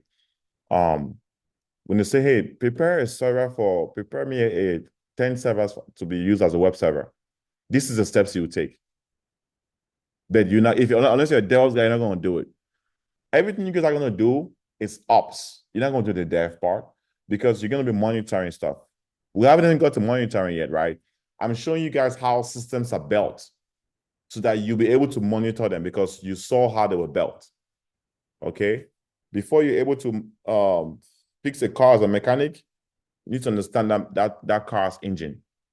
So before you're able to monitor a system and work on the system, you need to understand the engine. So this is what I'm doing. I'm showing you the engine of a Linux server. So when you want to monitor or troubleshoot issues, you're just okay, the command to look at CPU is stop command. Now, if you run this command now, you now say, oh, something is eating up CPU. So, root. Because I use sudo. Sudo is root. So it's using 1.7 gigs of memory. Okay, then this is that as well. Let me kill that. Let me go finish the installation. So now we're going to start the Apache web server. So we're going to run sudo systemctl start. You can do this on your own, right? Not, you don't have to follow me right now. You can just watch. Start. You start the system. Then you run a status. Or you just, first of all, shall you enable it? It's enabled. Then you now run a status command. It's not showing you, but I'll show you how to run a status command. It's pretty much sudo systems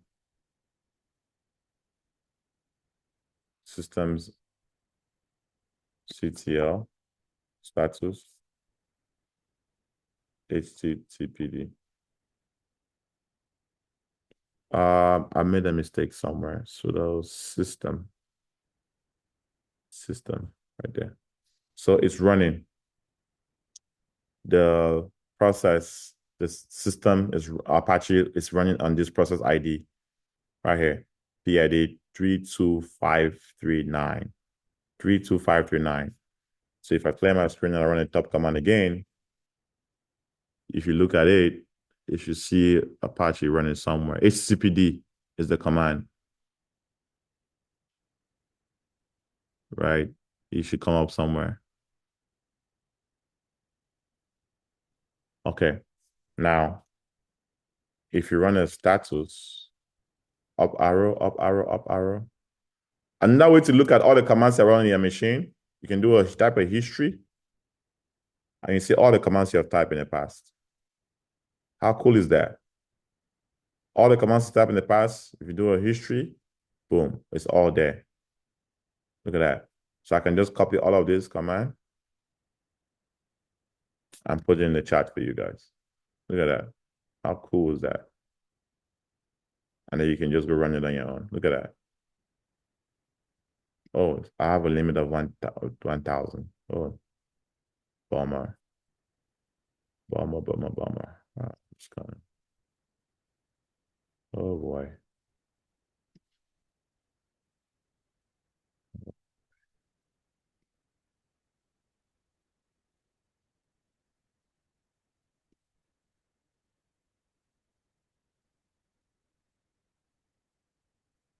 Right. So now, if you go look back to our commands now, you see that we're going to run a PS to list all active processes on that system. So PS. Okay. Not very much information. Go back to our commands. PS tree. Show processes in the tree line diagram. PS tree. Okay. Amazon agents. Not very much information. PMAP. Display a memory usage of processes. So memory. PMAP. Not very much information. You need a process ID to make more sense of this. So PMAP process ID, right? So what was our process ID for Apache? If we go back to this command, it's 32539. So copy that, 32539. So PMAP 32539. Doesn't make more information. So do sudo PMAP 32539. Boom. And then we'll get now more information now. See that? But this is all jargons. This doesn't make much sense to you. Does it? Okay. So all these commands are commands that are great.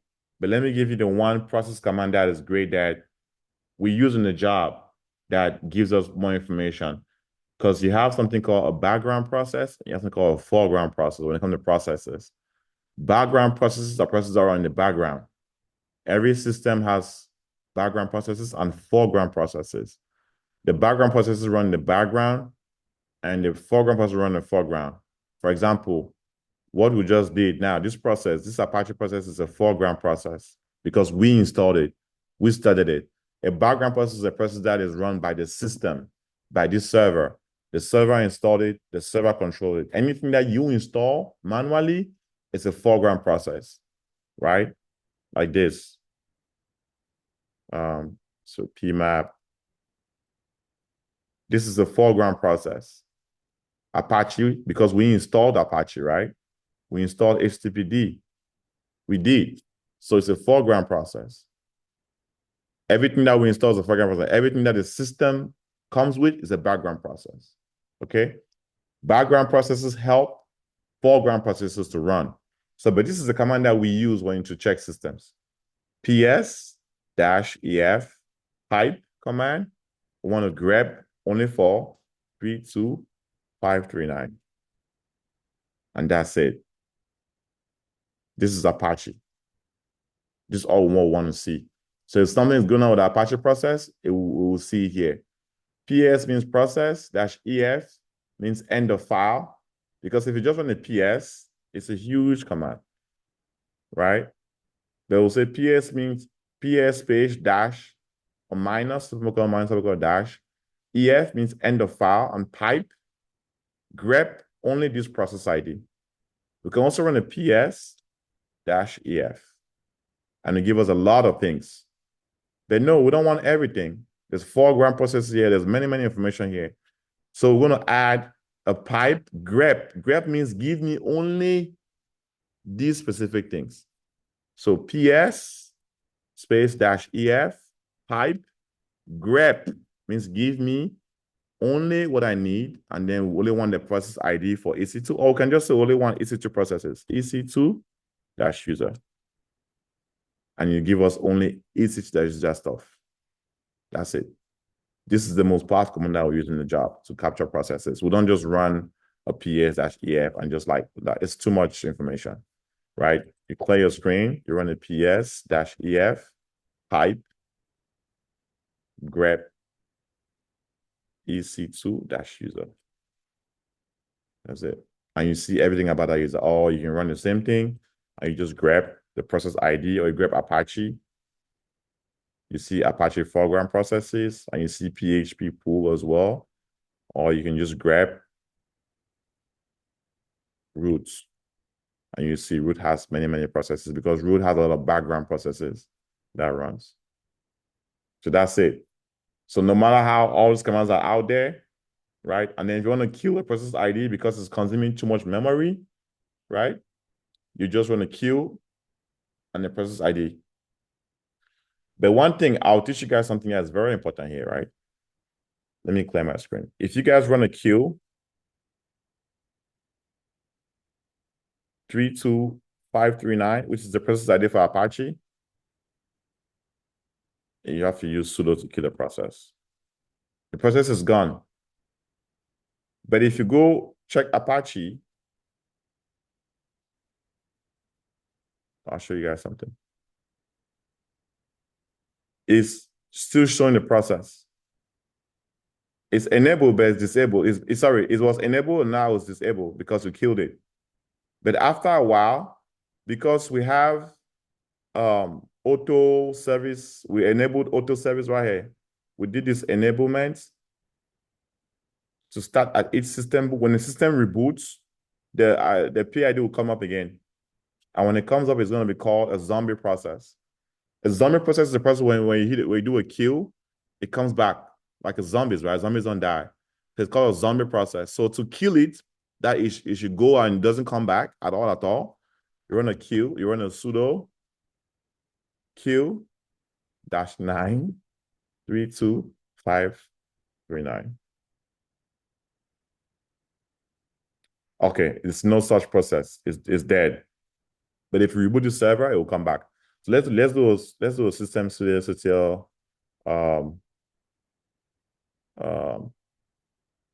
start again.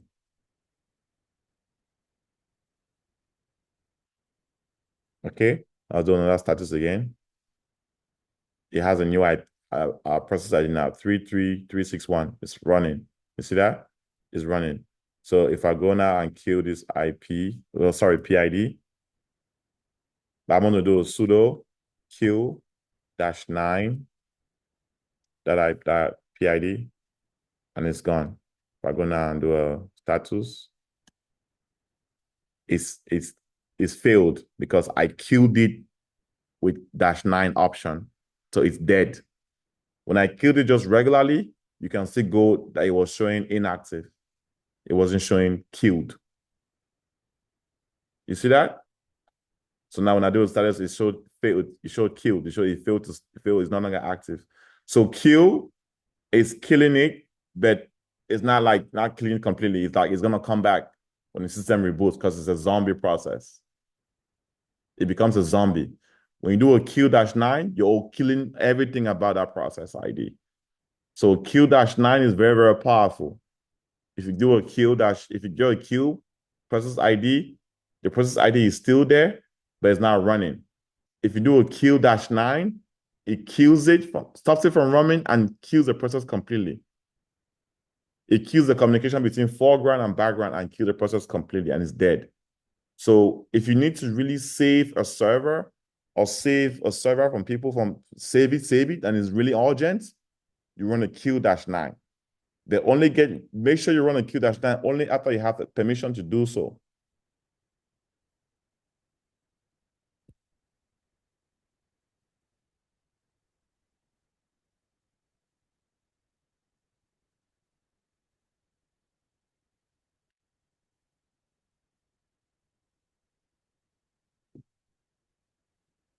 Okay, so that's kill -9. So then you have the top command. This is a very important command. Top command, very important. Super important command, this top command right here. Super important, one of the most important commands, right? You have that top command, very important command. To find for space, you have df-h. Look for space, it's an important one. You have that kill command, kill -9 command. You have to list your files, you have an ls-ltr command. Oh, look at that. It finally finished up, right? This one here. ls-ltr command. To see inside the file, to view a file, like a quick look inside the file, without actually opening the file, you have a cat, Geico _capture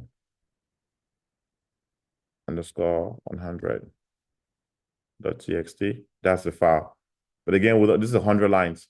We don't look at this banner with our eyes, right? We just send this to the networking team and let them deal with it, right?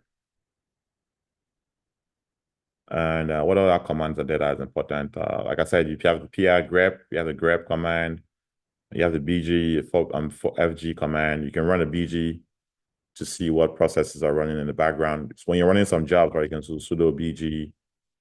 They don't have any, you don't have anything running right now in the background. You can do a sudo FG. There's nothing running right now, so you won't be able to see information about that. You can do a LSOF, list of files opened by processes running. So LSOF. You can see all these files open right now on the server, open by root, right? You can show LSOF-100 if you want to just, what did I do? You can do just an LOSF -100 or -10 actually. You see LOSF1. Well, it's invalid on this type of machine. You have the weights. If you want to see what's holding up processes, when you run a script, let's say you do a sudo yum updates -y, then you run a weights. When you're scripting, that's when you use a wait. If let's say you're installing one process and you want that process to wait for the other one to finish, you use a wait command on your scripts. The next commands that we'll learn is files. So like storage, we'll learn how to create directories, create files, folders, usernames, and then permissions, disk usage, and that's pretty much it. We'll be done with Linux. That's pretty much it. We'll be done with Red Hat Linux. Then we're going to go into Ubuntu. Okay.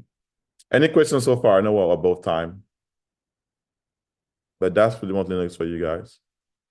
Do you guys have 5 minutes for me to show you guys how to connect to a Linux server on Azure? Do you have 5 minutes? It's only going to take 5 minutes. Yeah. Okay. Yes? Everybody agree? 5 minutes. Only going to take 5 minutes, please. So when you create your server on Azure,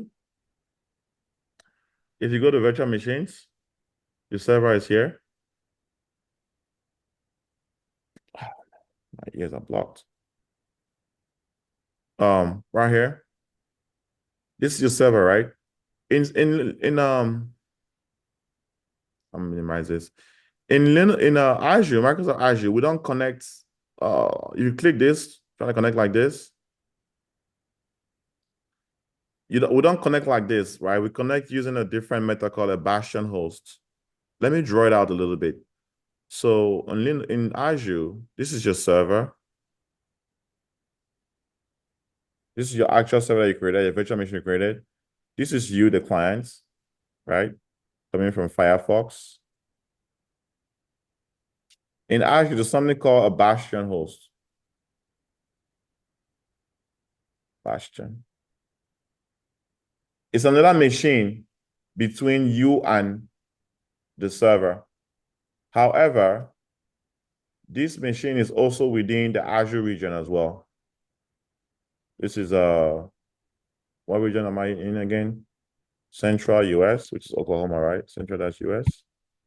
So this bastion host is like a little mini machine that you connect to publicly using your public IP address. And in this server here, connects to this other server using what? So this server is that main application server. So this guy is secure. This is a bastion server as well. So it means it has what? It has how many types of IP address? How many types of IP address the server has? 2. What and what? Public and private. So yes, your Firefox connects publicly, and he uses the private IP to connect to this guy. You get it? So now you are connecting to this server through this guy. So you have to first of all land here, this bastion host, and when you connect here, then you connect here. So that's how they do it in Azure. This is for security because Azure is a SOC 2 compliant cloud, SOC 2 compliant. Azure meets SOC 2 compliance. That's why the US government uses Azure. The Department of Defense signed a $10 billion contract with Microsoft Azure to go and use Microsoft Azure Cloud for the Department of the Army, the Air Force, the Marines, and the US Navy. They're all moving their systems now as we speak.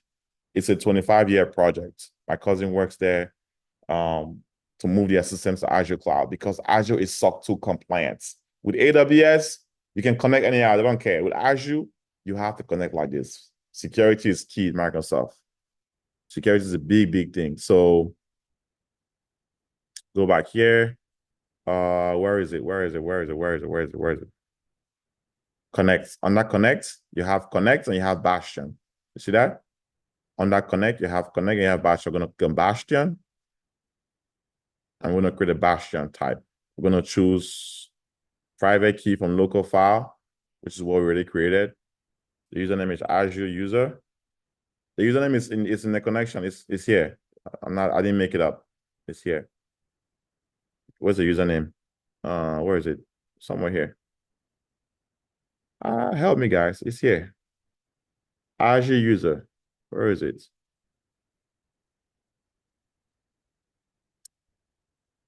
Connect via Bastion.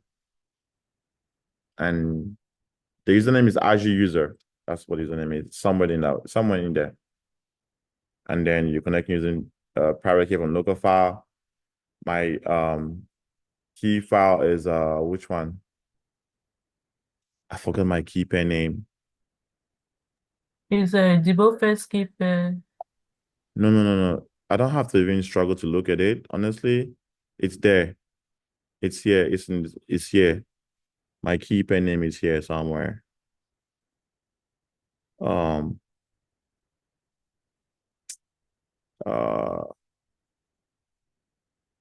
I created everything with the same name.